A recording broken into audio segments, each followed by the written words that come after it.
Welcome to the deep dive. Today we're embarking on quite a fascinating journey, really. We're looking at how to supercharge your English language skills. So if you're an intermediate learner, you're past the basics, but you're ready to really level up, gain that fluency, that confidence, then yeah, this deep dive is definitely for you. We're working from this really comprehensive guide today, just packed with actionable strategies. Our mission to pull out the most effective, maybe even surprising, and definitely the most practical ways for you to enhance your English, comfortably and confidently, moving beyond just getting by. Exactly. And it's not just about cramming more words into your head, is it? Mhm. What's really insightful here, I think, is the focus on actually integrating the language into your life. We want to provide a kind of roadmap, really, to help you find those aha moments, that bridge to using English more naturally, more intuitively. Okay, so let's dig in. The first big area the guide tackles for intermediate learners is transforming how you listen and read.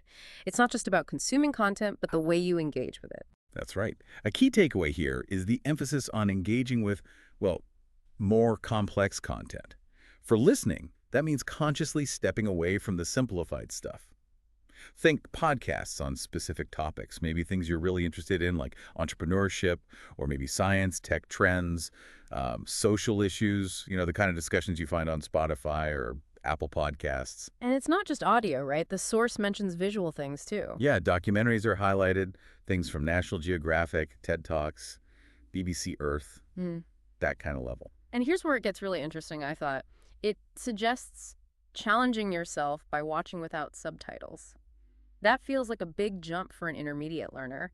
How do you make that actually work without just getting lost? It can feel like a big leap, yeah. But the payoff is supposed to be huge for comprehension and critical thinking. The secret, according to the source, isn't just passive viewing, it's about active processing. So the tip is, watch or listen, and then write a brief summary. And maybe add your own opinion too. Ah, okay, so you're forcing yourself to process it. Exactly. Think about it when you summarize. You're not just recalling words. You have to synthesize the ideas, pick out the main points. That directly builds analytical thinking skills. It's that active engagement piece that's so important. Okay, that makes sense.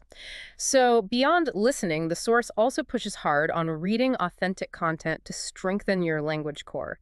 It talks about maybe starting with graded novels, which have that controlled vocabulary, Right, as a stepping stone. and then moving into original novels or nonfiction. And stepping back a bit, the bigger picture here is about making reading a regular, consistent habit. The sources suggest things like exploring online magazines or blogs on topics you genuinely find interesting. Travel, science, finance, whatever floats your boat. Right, use your interests. Yeah. And for news, maybe challenge yourself with major newspapers. The New York Times, The Guardian, Time are mentioned. And there's a really practical tip here for reading. Keep a reading journal, just jotting down new words, phrases, maybe your thoughts on what you read. Is that really effective? Apparently so. It's a direct way to make sure those new words and phrases actually stick. It moves them from passive recognition, like, oh yeah, I've seen that word, to part of your active vocabulary that you can actually use. Okay, so we've covered improving intake, listening, reading. That's huge. But understanding is only half the equation, isn't it? What about producing English? Making your own speech sound more natural. Exactly. And that brings us nicely to the next point the guide really emphasizes, mastering collocations and phrasal verbs. Ah, collocations, those word pairings that just sound right together, like heavy rain, not strong rain, or make progress, take responsibility. Precisely. And they aren't always logical if you try to translate word for word from your own language.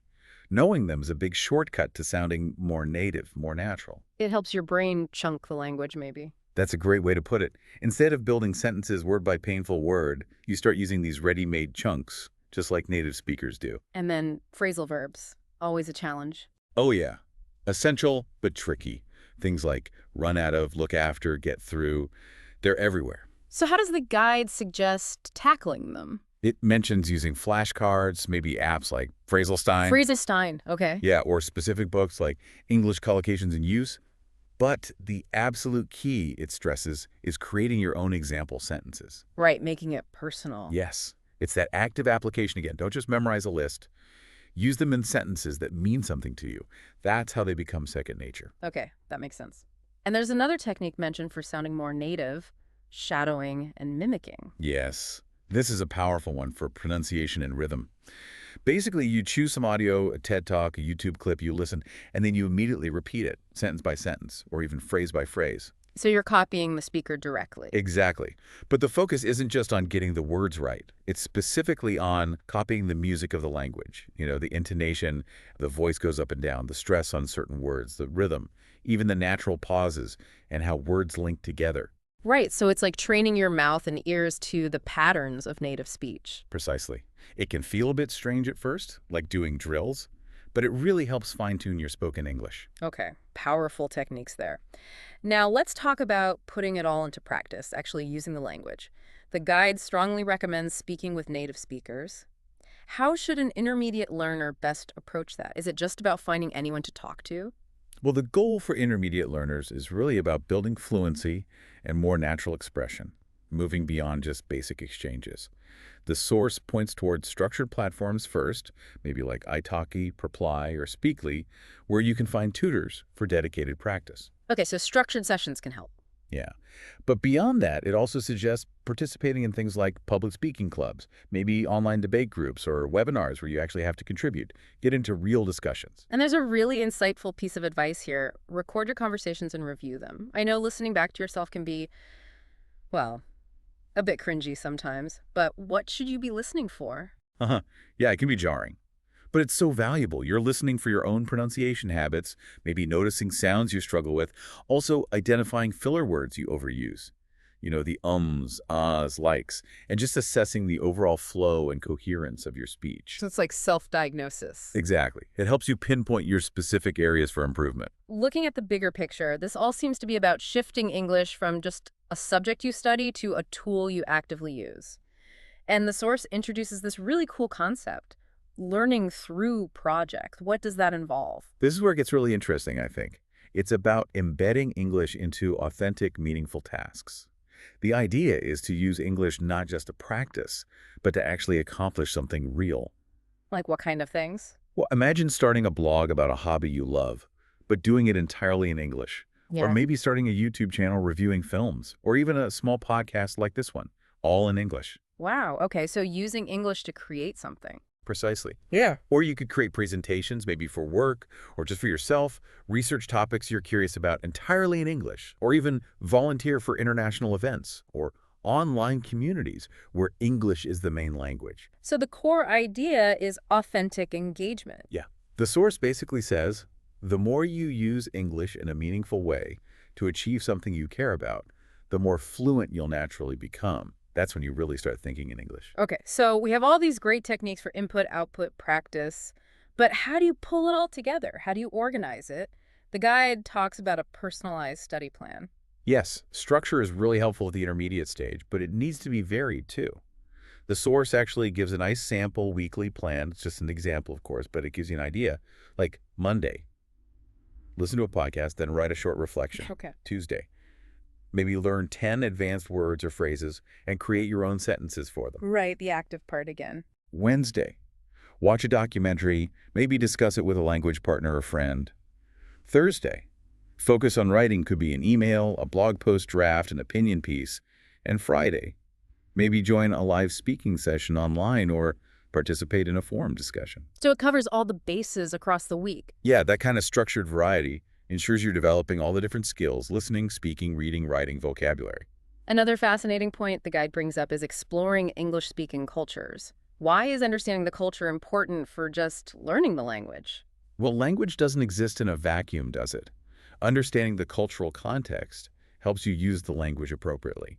It's about more than just knowing the words. It's knowing the nuance, the tone, what's polite, what's informal, what might be implied but not explicitly said. So avoiding awkward moments or misunderstandings. Exactly.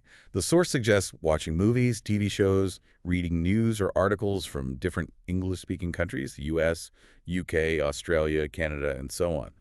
Learn a bit about their customs, maybe some common slang or idioms, social etiquette. It just deepens your overall comprehension and communication skills. And for learners who like having a really concrete goal, something formal to aim for, the guide mentions proficiency tests. Yeah, this is definitely optional.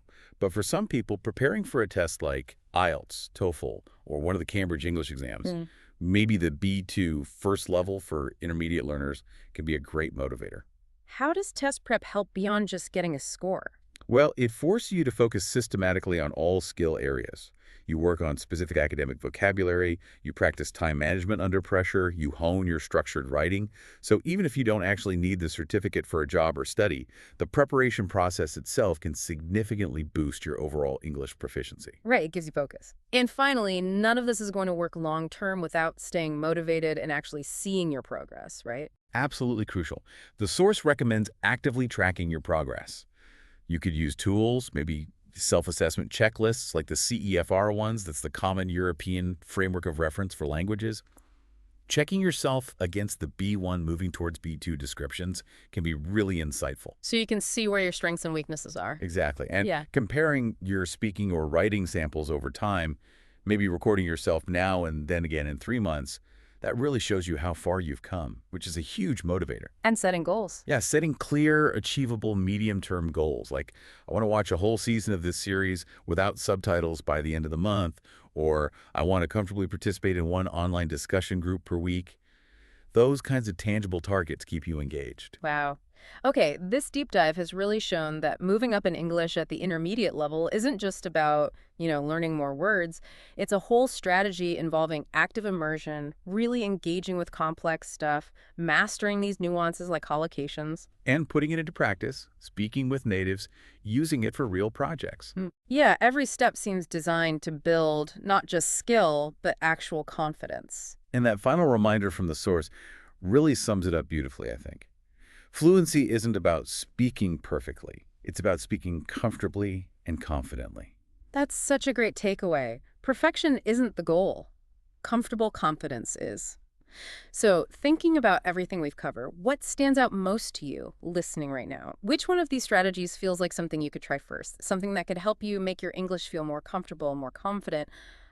Maybe maybe that next step is picking one of those projects the guide suggested, starting that blog, that YouTube channel, maybe even just a mini podcast for yourself, all in English. Just imagine how using the language to actually create something could completely transform your fluency journey.